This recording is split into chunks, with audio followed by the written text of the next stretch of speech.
Hey friends, I am Charlotte Greer, and we're going to have a little homeschool chat today on classical conversations. This is the third part of a little homeschooling chat that I'm doing because there have been so many questions right now about homeschooling. So I want to share a little bit about our experience with classical conversations. We actually were a part of a community and then took a step away and then just recently went back. And I want to talk a little bit about all of that. So stick with me. First, though, I want to say that there are a lot of people who are anti-CC, which is what I'm going to call classical conversations from this point forward, because they are a profit agency. But that doesn't bother me because a lot of work is put into CC. I feel like we are getting what we pay for with CC. So I'm going to leave that up to you, but I would not be surprised if we see some anti-CC comments in the comment section. And so I just want to, if you see those pop up, that's why.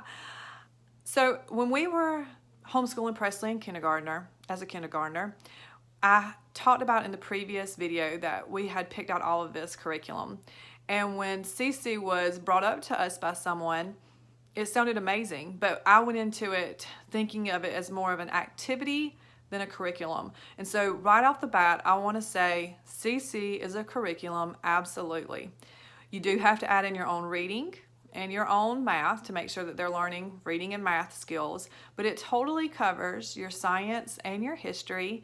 And not only that, they get art, they get music, they get their science projects that they do on Community Day. So all of that is covered plus more, and you get that socialization that I talk about in video 1. But let's talk about what classical conversations is. We meet once a week for 12 times during first semester and for 12 times the second semester. Parents are expected to be there, and it's fun, you'll love it. But they go, and ours starts from 9 to 12, and then you stay for lunch and hang out, and we have a little recess time. It's awesome for socialization.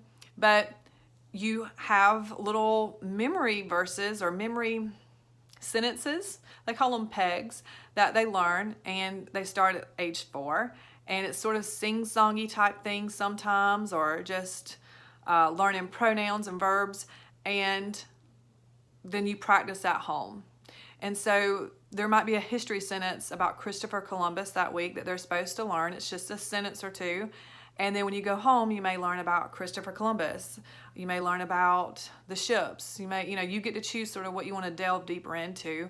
But they call them pegs because at that young age, their mind is like a little sponge. And so you can even remember probably little songs and stuff you learned at that age that have stuck with you. But their minds aren't equipped to learn all the details. They can focus on sort of the main idea, and they may not even really quite understand what the main idea is at that point. Sort of maybe you didn't quite understand about Christopher Columbus sailed the ocean blue in 1492, but then when you got into 8th grade and 10th grade and 11th grade and you were able to, your mind was mature enough to put all that stuff together, then all of a sudden it's like, this makes sense.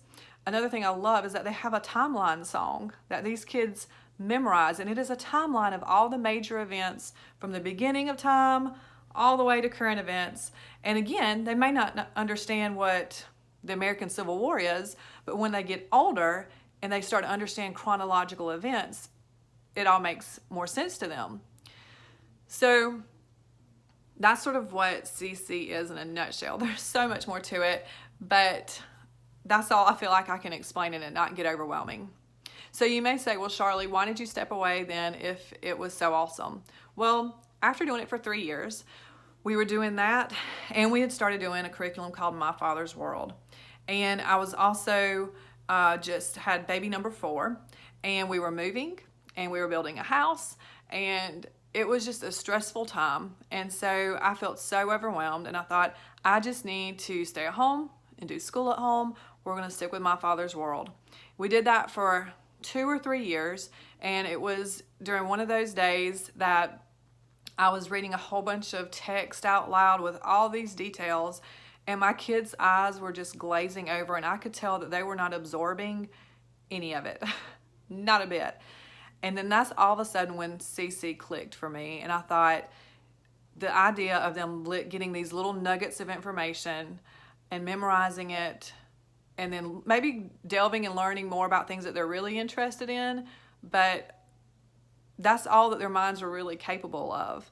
Or maybe not capable of, but maybe just worked best, the more enjoyable way. And so we signed back up for CC last year. And it was really fun because when we left CC, Presley, our oldest, was the only one that was involved in it. But now we actually have 4 of our kids are involved in CC. They're CC age, 4 and up. And our oldest daughter actually is in the challenge program. So when they're little, there's the foundations part that has those little nuggets of information that they memorize. Then they move on to essentials, which is really writing intensive. And y'all, as an English teacher, they probably can write better papers than I can. And that, I didn't take that seriously enough. I thought, what does it matter? But like, I can teach my kid how to write a paper, but this curriculum is top notch. And as a former college student, I'm not pushing my kids to go to college, but writing an essay is perhaps the most important thing you can know going into college, because you have to do it across the board except for maybe math. Then after the essentials portion, which is 4th, 5th, and 6th grade, in 7th grade they moved to the challenge program. And I was worried about Presley going into the challenge program because it is an intense course. She is learning Latin. She has learned how to draw the entire world map. And she has done phenomenal. She has learned more in this year than she has probably learned in the last 3 or 4 years combined. And that sounds so awful to say, but she has thrived. I'm not going to say that's for everyone, but I know for Presley, it has been a total blessing for her. So I do want to say that if your child is, maybe they skipped essentials, or maybe they even skipped foundations and essentials, but you're finding yourself with an older middle schooler or high schooler, Presley transitioned really well into the challenge program. And 2 of her classmates came from the public school system. They also did well. So I cannot say enough good things about challenge. To me, having my children in foundations and essentials for the fact that they can get that challenge education is amazing.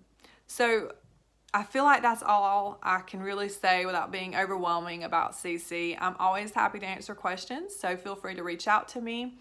And I hope that I can be of some help.